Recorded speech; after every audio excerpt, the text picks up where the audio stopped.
सोने का अंडा देने वाली मुर्गी। एक समय की बात है जब राजा अकबर एक महीने के लिए अपने राज्य में भ्रमण करने के लिए गए। कहीं राजगद्दी खाली न रह जाए, इसलिए उन्होंने एक महीने के लिए सलीम को राज सिंहासन की जिम्मेदारी सौंपी, जिसमें बीरबल को उनके साथ मिलकर सही निर्णय लेने का काम करना था। सलीम अभी नादान था।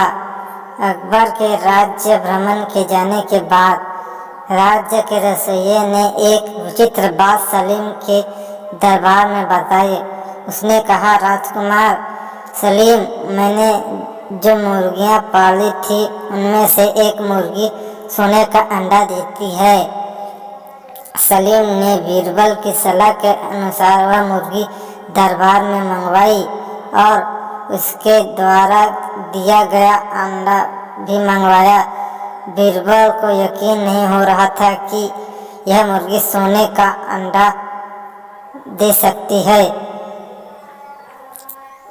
बीरबल को संदेह हुआ,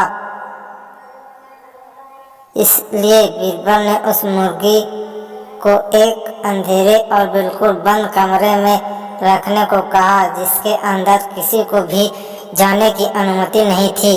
सिर्फ मुर्गी को दाना डालने के लिए रसोइयों को उस कमरे में जाने का अधिकार था। बीरबल उस कमरे का ध्यान रखता और जब रसोइया मुर्गी के पास दाना डालने के लिए जाता तो उसकी अच्छी से तलाशी ली जाती कि कहीं रसोइया ही इस मुर्गी के नीचे अंडा तो नहीं रखता। लेकिन जब बीरबल अगले दिन उस मुर्गी के कमरे में जाता है और देखते हैं कि क्या सच में मुर्गी सोने का अंडा देती है, उन्होंने देखा कि सचमुच मुर्गी ने 2 सोने के अंडे दिए थे। बीरबल आश्चर्यचकित थे कि एक मुर्गी सोने का अंडा कैसे दे सकती है। बीरबल ने यह बात सभी को बता दी। एक दिन दूसरे राज्य का राजा, जिसका नाम आदिराज था, दरबार में आया और कहने लगा, राजकुमार सलीम, हम अपने राज्य का एक हिस्सा जो आपकी सरहद पर लगता है और आपके पिता अकबर उसे बहुत पहले से लेना चाहते थे, वह हम बेचना चाहते हैं। मैंने यह भी सुना है कि आपके पास सोने के अंडा देने वाली मुर्गी भी है, तो आप उस जमीन का बहुत अच्छा दाम दे सकते हैं।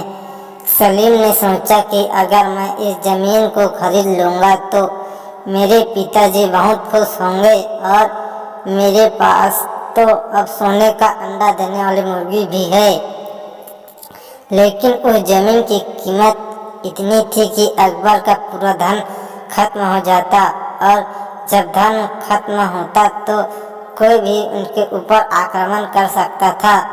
बीरबल ने खतरा भांप लिया और सलीम से कहा, राजकुमार, निर्णय लेने में जल्दबाजी न करे। सलीम ने वैसा ही किया।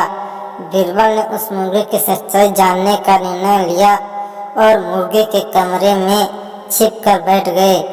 बीरबल ने देखा कि राजा आदिराज का पाला हुआ बाघ वहां अंडे लेकर रोशनदान में आता था और रसोइया उन्हें मुर्गी की टोकरी में रख देता था। बीरबल को अब पता चल चुका था कि माजरा क्या है।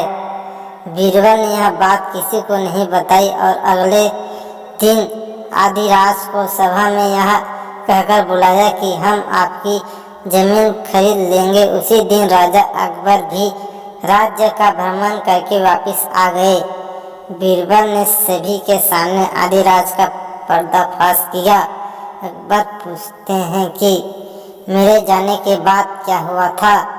बीरबल ने जवाब दिया, महाराज, हमारे रसोइया ने हमारे साथ धोखा किया है।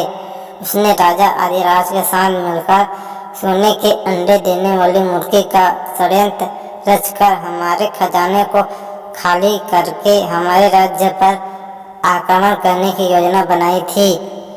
अगर सलीम वह जमीन खरीद लेता तो हमारा खजाना खत्म हो जाता और राजा अधिराज की सेना हम पर आक्रमण कर देती। अकबर के आदेश सुना रसोइया और राजा आदिराज को बंदी बना लिया गया। इस मुश्किल का हल बीरबल के अलावा कोई और नहीं निकाल सकता था।